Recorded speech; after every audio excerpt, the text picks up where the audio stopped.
जो हम लोग पिछली क्लास में पढ़े थे हम लोग कि जो पीएलसी की कार्यविधि जो थी, तो वहां पे हम लोगों ने देखा था कि ब्लॉक डायग्राम देखा था हम लोगों ने। जब पिछली क्लास में हम लोग क्या देखा था कि ब्लॉक डायग्राम, सीपीयू होता है, ठीक है, सीपीयू के बाद इनपुट मेमोरी थी, ठीक है, फिर यहाँ पे आउटपुट मेमोरी थी, ठीक है, यहाँ पे डिस्प्ले था।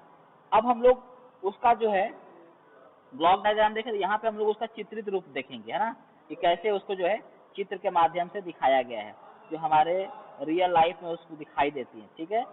तो वो है, देखिए, पहला इसमें होता है स्विच होता है, ठीक है, सेंसर होता है, स्विच होता है, ठीक है। उसके बाद हमारा सीपीयू होता है, ठीक है, सीपीयू हमारा आउटपुट से कनेक्ट होता है, ठीक है ना। तो इसमें हम कह सकते हैं कि हमारा ये दो इनपुट होते हैं, ये और ये सीपीयू को इनपुट देते हैं और यहाँ से हमें आउटपुट मिलता है, ठीक है। तो ये हमारा जो है रियल लाइफ रिप्रेजेंटेशन हो गया हमारा जो है सीपीयू की कार्यविधि की, ठीक। अब हम लोग जो है इसके थोड़ा सा एक एक करके कार्यविधि देख लेते हैं। अब देखिए, इसके मेन के पॉइंट्स है जो है, जो कि आप लोग एग्जाम में लिख सकते हो, ठीक है। अब देखो इसमें क्या हुआ है, input source real time analog electric signal को उपयुक्त इलेक्ट्रिक सिग्नल में परिवर्तित करते हैं, ठीक है। जो इनपुट सोर्स होता है उसमें क्या होता है, रियल टाइम, क्योंकि देखो इनपुट जब हम देते हैं तो इसी फॉर्म में होता है, ठीक है।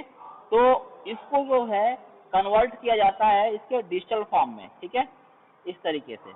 यानी ये 0 हो जाएगा, ये 1 हो जाएगा, ये 0 हो जाएगा, ये 1 हो जाएगा, ये 0 हो जाएगा, ये 1 हो जाएगा, ये 0 हो जाएगा, ये 1, ये 0, इस तरीके से जो है संरचना जो है बनती है जो है, ठीक है। तो पहला जो है हमने पढ़ा कि जो इनपुट एनालॉग सिग्नल होगा उसको उसके जो जितना मैग्नीट्यूड ये ऊपर वाली पीक का और नीचे वाली पीक का होगा, उसको उसी अनुपात में 0 1 के 1 0 के फॉर्म में हम चेंज करेंगे, ठीक है। यानी हम नहीं करेंगे, सीपीयू चेंज करेगा, ठीक है। सेकेंड चीज है आप लोगों का, ठीक है, सेकेंड है ये इनपुट सिग्नलों को बिट्स के रूप में ज्ञात स्थानों में पीएलसी एक्सटर्नल इमेज मेमोरी में स्टोर करता है। अब जैसे ही हमारा इनपुट जो सिग्नल था इसको हम लोग ने इसके डिजिटल सिग्नल में कन्वर्ट कर लिया, इसके संगत, कहने का मतलब जितना एनालॉग सिग्नल का मान होगा उतना ही हमारा इसका जो संगत डिजिटल सिग्नल का भी मान होगा, ठीक है। अब हम क्या करते हैं कि इसको जो है एक्सटर्नल मेमोरी में जो है सीपीयू स्टोर कर लेता है, ठीक है।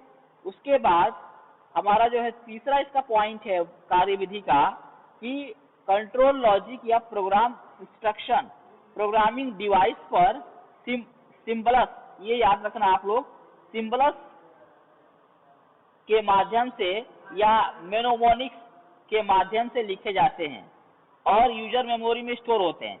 जैसे बात ये देखो, सिंबल्स का मतलब कहने का हमारा ये है कि जब भी हम प्रोग्राम लिखेंगे तो उसको सिंबल के फॉर्म में लिखेंगे। जैसे हमने आपको पहली क्लास में बताया था ना, इसको बोलते हैं एनओ बोलते हैं, मतलब नॉर्मली ओपन, ठीक है। अभी और एक और सिंबल मैंने आप लोगों को बताया था, ये इसको बोलते हैं नॉर्मली क्लोज, एनसी, ठीक है, नॉर्मली ओपन और नॉर्मली क्लोज। तो ये हमने दो स्विच बताया था आप लोगों को जिसका यूज जो है हम लोग प्रोग्रामिंग में करेंगे।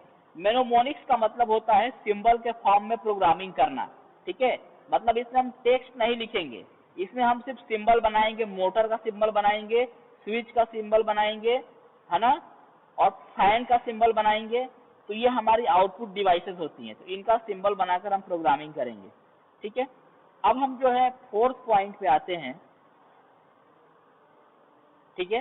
फोर्थ पॉइंट कहता क्या है कि सीपीयू इंस्ट्रक्शन को यूजर मेमोरी से प्राप्त करता है, ठीक है। इंस्ट्रक्शन मतलब होता है कि सीपीयू को क्या काम करना है, ये कौन बताता है, यूजर मेमोरी बताता है कि भैया आज तुमको ये काम करना है, अभी आपको एडिशन का काम करना है, अभी आपको सबस्ट्रैक्शन का काम करना है, तो ये कौन बताता है, यूजर मेमोरी बताता है, ठीक है ना।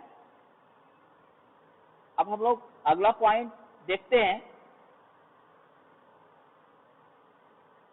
जैसा कि इसमें क्या प्राप्त करता है और आउटपुट डिवाइसेस को कंट्रोल करने के लिए उन्हें मैनिपुलेटिंग कंप्यूटिंग प्रोसेसिंग द्वारा इनपुट सिग्नल को एग्जीक्यूट करता है, जो अभी मैंने बताया आप लोगों को। अब नेक्स्ट है इसका एग्जीक्यूशन रिजल्ट तब एक्सटर्नल इमेज मेमोरी में स्टोर होता है, ठीक है। अब जब पूरा उसका एग्जीक्यूशन हो गया तो कहाँ स्टोर होता है? एक्सटर्नल इमेज मेमोरी में वो स्टोर होता है, ठीक है, जो कि आउटपुट ड्राइव को कंट्रोल करता है। अब देखो, जैसे हमने सीपीयू को इनपुट दिया, सीपीयू ने इसको एग्जीक्यूट किया, फिर ये मेमोरी में स्टोर होगा, आउटपुट एक्सटर्नल मेमोरी में, और यही जो है हमारा आउटपुट को चलाएगा जो है। ये हमारा पूरा का पूरा जो है प्रोसेस हो गया जो है, ठीक है, कि कैसे हम सीपीयू को इनपुट देते हैं, कैसे वो एग्जीक्यूट करता है, और फिर प्रोसेसिंग कैसे होती है हमारे पीएलसी की, ठीक है। अब हम लोग आगे बढ़ते हैं और इसका जो है सेकेंड लास्ट पॉइंट देखते हैं, जिसमें ये है सीपीयू आउटपुट सिग्नल पर भी नजर रखता है और आउटपुट मेमोरी में बदलाव के अनुसार इनपुट इमेज मेमोरी के कंटेंट को भी अपडेट करता है, ठीक है। मान लो कि ये ऐसा चीज होता है कि मान लो आउटपुट पर कुछ बदलाव आ रहे हैं, तो वो क्या करेगा, उस बदलाव के अनुसार इनपुट को भी जो है ये अपडेट करेगा। मतलब अगर कहने का मतलब हमारा ये है कि आउटपुट का लोड बढ़ रहा है, मान लीजिए कि आउटपुट पर अभी तुम्हारी जो है 230 वोल्ट का वोल्टेज आ रहा है, तो यहाँ पे जो है इसकी जो है रिक्वायरमेंट बढ़ गई, तो ये क्या करेगा, ये जो अपडेटेशन भेज देगा इनपुट को कि हमें जो है यहाँ से इनपुट वोल्टेज बढ़ाया जाए, जिससे कि मैं प्रॉपरली वर्क कर सकूं, ठीक है। तो ये एक तरह से कह सकते हो कि आर्टिफिशियल इंटेलिजेंस की तरह से कार्य करता है, मतलब कृत्रिम बुद्धिमत्ता, जो कि इस समय बहुत ही फेमस जो है टेक्नोलॉजी है। जैसे कि हम लोग देखते हैं रोबोट जो बोलते हैं उसको बोलते हैं आर्टिफिशियल इंटेलिजेंस, ठीक है। जब भी हम लोग यूट्यूब पे कोई भी वीडियो सर्च करते हैं, तो जब उसके बाद जब हम दोबारा यूट्यूब पर जाते हैं तो यूट्यूब हमें वैसे ही वीडियो दिखाने लगता है, यानी कि यूट्यूब जानता है कि हमें क्या पसंद है और हमने क्या सर्च किया था। तो इस टेक्नोलॉजी को हम लोग बोलते हैं आर्टिफिशियल इंटेलिजेंस, इसको बोलते हैं कृत्रिम बुद्धिमत्ता, ठीक है, कृत्रिम बुद्धिमत्ता, ठीक है। ये तो हमारा पीएलसी का यहाँ तक कार्य प्रणाली थी, ठीक है। अब थोड़ा सा इसमें जो लास्ट पॉइंट आता है उसको देख लेते हैं। सीपीयू में टाइमर की सेटिंग, रीसेट, इंटरनल मेमोरी की जांच आदि जितने भी इंटरनल मेमोरी की जांच जैसे इंटरनल प्रोग्रामिंग का कार्य होता है, ठीक है। तो सीपीयू में बहुत सारी प्रोग्रामिंग हम अपने सुविधा के अनुसार करते हैं, जिस तरीके से हम पीएलसी को चला सकें, ठीक है।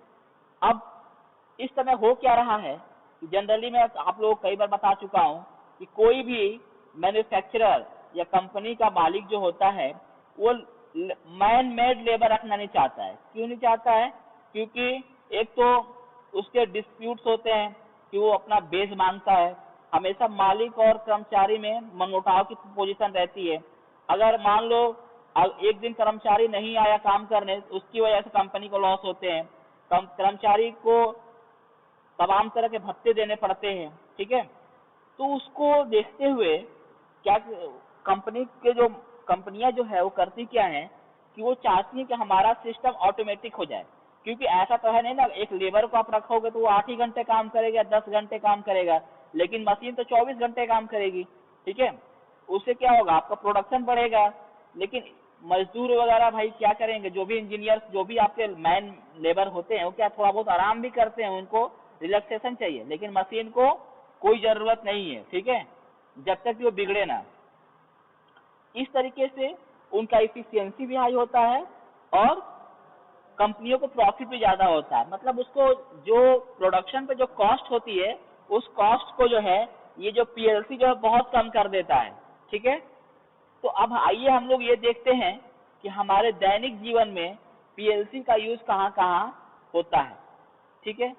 तो देखते हैं इसको। जैसा कि एक चीज मैंने बताया रोबोट के रूप में होता है, ठीक है। जैसे रोबोट आजकल देख रहे हो कि रेस्टोरेंट वगैरह में जो है वेटर की जगह पे रोबोट आता है, आपको चाय लेकर, नाश्ता लेकर, ठीक है, आपको दे के चला जाता है। तो ये क्या है, इसने एक जो है वेटर की नौकरी खाली जो है। दूसरी चीज, जब आप मेट्रो में जाते हैं घूमने के लिए तो पहले जो है टिकट जो देता था आपको, जो है टिकट काटने वाला देता था, लेकिन अब क्या हो रहा है, वहां पे जो है मशीनें लगी हुई हैं, ठीक है। आप जाइए, उसको पैसा डालेंगे, उसके अनुसार वो टिकट दे देगी आपको, ठीक है। एक तरह की जॉब और चलेगी। इससे देखा जाए तो जनता को तो नुकसान है, ठीक है, लेकिन जो उद्योगपति हैं उनको फायदा है, क्योंकि वो एक मशीन खरीद के मान लो 1 लाख रुपए को उसने रख दिया, अब ये मशीन 10 साल चलेगी, ठीक है, तो उनको प्रॉफिट ही प्रॉफिट है। लेकिन जो लोग जॉब करके उससे उनकी रोजी रोटी चलती थी, वो बेचारे जो है परेशान हो गए। मुझे तो ये भी लगता है कि आने वाले समय में अब टीचर की भी जरूरत नहीं पड़ेगी, क्योंकि उनकी जगह पे एक रोबोट रख दिया जाएगा, उसको जो है सारी प्रोग्रामिंग कर दी जाएगी। जैसे मैं आपको पीएलसी पढ़ा रहा हूँ, तो क्या करेगा, एक रोबोट रखेगा अपना कॉलेज, उसमें क्या करेगा, उसमें सारा रोबोट का सिलेबस भर देगा, वीडियो भर देगा और सारा क्वेश्चन भर देगा। आप रोबोट आपको पढ़ाएगा जो है, टीचर की वैल्यू खत्म जो है। और क्या मान लो कि अगर रोबोट बिगड़ गया तो इंजीनियर साहब आएंगे और वो रोबोट बना के चले जाएंगे। तो धीरे धीरे आने वाले समय में कोई भी इंसान अगर जो भी जॉब कर रहा है वो खतरे में है। क्यों खतरे में है? क्योंकि हर चीज ऑटोमेशन होने जा रही है।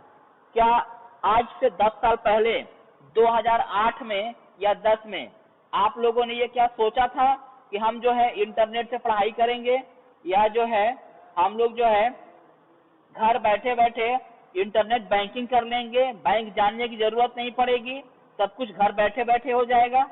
नहीं सोचा था ना। एंड्रॉयड फोन सोचा था आपने? सोचा था कि वीडियो कॉलिंग कर पाएंगे हम? नहीं कर पाए, नहीं सोचा था। लेकिन विद इन 10 ईयर्स सब कुछ बदल के रख दिया कंप्यूटर टेक्नोलॉजी ने, और आने वाले 10 सालों में और भी सब कुछ बदल के रख जाएगा। समझ रहे हैं? अब आपको हॉस्पिटल जाने की जरूरत नहीं पड़ेगी, हॉस्पिटल सीधे आपके घर आ जाएगा, ठीक है। आपको बाजार जाने की जरूरत नहीं पड़ेगी, बाजार सीधे आपके घर आ जाएगा, ठीक है। होम डिलीवरी देख ही रहे हैं आप लोग, अमेजन का जो है, फ्लिपकार्ट का जो है आपके घर चला आ रहा है, आपको बाजार जाने की जरूरत नहीं है। आप सीधे मोबाइल से सेलेक्ट करिए, सामान आपके घर में आ जा रहा है, ठीक है। इस तरीके से जो है टेक्नोलॉजी ने हमारे जीवन को परिवर्तित किया है, ठीक है। तो देखिए, ये तो हमारे इसके लाभ हो गए टेक्नोलॉजी के, लेकिन इसकी हानियां भी हैं। उससे हानियां क्या है कि भैया बहुत हम लोग जो है लेजी होते जा रहे हैं, है ना। आराम हराम है। तो ये है हमारे लाल बहादुर शास्त्री जी का नारा था। अब ये जो है सही बैठ रहा है, समझ रहे हैं भैया। हम लोग घर में बैठ के एसी में, कूलर में जितना आराम से रह रहे हैं, तो मानव शरीर जो है एसी कूलर के लिए नहीं बना है, ठीक है। तो उससे तरह तरह के जो है डिजीज होने लगती हैं, ठीक है। आपके शरीर का विकास नहीं हो पाता है, आपका माइंड जो है प्रॉपरली काम नहीं कर पाएगा जो है, क्योंकि आपको जब गुणा करना है 2 × 2 का, तो करते क्या हो, सीधे मोबाइल उठाया और 2 × 2 लिख लिया। पहले आप क्या करते थे, दिमाग में गुणा करते थे, इससे दिमाग में रक्त का संचार होता था। लेकिन आप क्या कर रहे हो, सीधे मोबाइल उठाया और तुरंत गुणा कर लिया। तो इससे क्या हो रहा है, आपके सोचने और समझने की क्षमता में कमी आ रही है। आपकी जो जितना दिमाग की क्षमता है उसका कम यूटिलाइज कर पा रहे हैं, ठीक है। अगर हर चीज मोबाइल ही कर देगा तो आपकी क्या वैल्यू है, ठीक है। तो सिर्फ टेक्नोलॉजी का सदुपयोग करिए, दुरुपयोग नहीं। अगर वो आपको आपकी किसी क्षमता को कम करती है मोबाइल, तो उसको उस चीज में मत यूज करिए, ठीक है, जिससे आपका डेवलपमेंट हो सके। मोबाइल का डेवलपमेंट से क्या फायदा है, ये तो निर्जीव चीज है, ठीक है। तो हमारे कहने का ही मतलब ये है कि जो पीएलसी है हमें रोबोट बनाता जा रहा है। अब कुछ दिन बाद क्या होगा कि हमें दोस्ती करने की किसी से जरूरत नहीं है, हम एक रोबोट बना लेंगे और रोबोट हमारे इमोशन के अनुसार हमसे बातें करेगा जो है, ठीक है। तो एक तरह से देख सकते हैं कि हम अपने अस्तित्व को एकदम पतन की ओर ले जा रहे हैं, जहाँ पे हमारे बहुत सारी चीजों से छेड़छाड़ हो रही है, हमारे प्रकृति से छेड़छाड़ हो रही है, हमारे खान पान से छेड़छाड़ हो रही है, हमारे जो पानी पीने की जो नदियां हैं उनसे छेड़छाड़ हो रही है, जंतुओं से छेड़छाड़ हो रही है, जिसकी वजह से एक तरह से नेचर जो है अव्यवस्थित हो रहा है, जिसके परिणाम आने वाले समय में बहुत ही दुष्कर होंगे जो है ना। जैसे कि अभी आप लोग देख रहे हो कोरोना क्या है, ये जो है मानव द्वारा प्रकृति को जो अव्यवस्थित किया गया है उसी का परिणाम है जो है। ठीक है,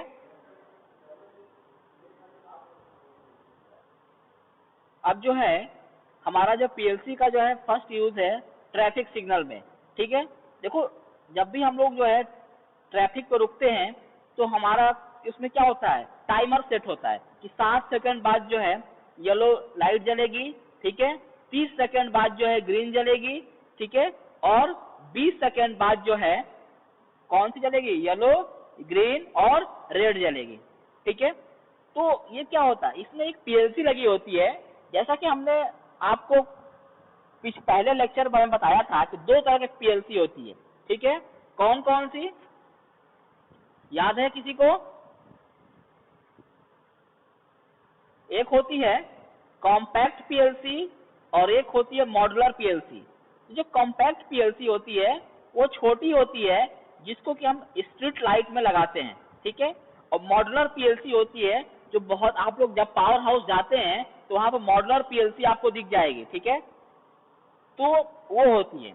तो कॉम्पैक्ट पीएलसी का यूज करके हम यूज कहाँ करते हैं, रोड लाइट में। ठीक है, अब अगला हम लोग देखते हैं ऑटोमेटिक कार वॉश।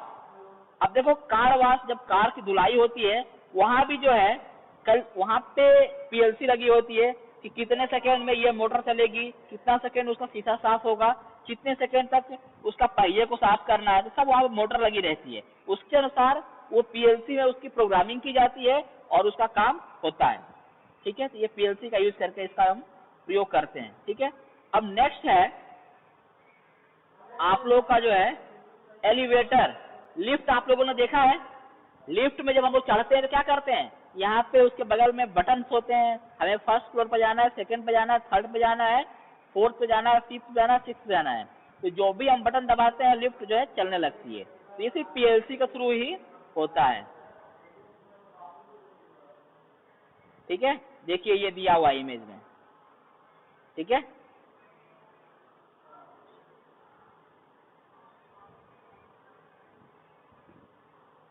और इसमें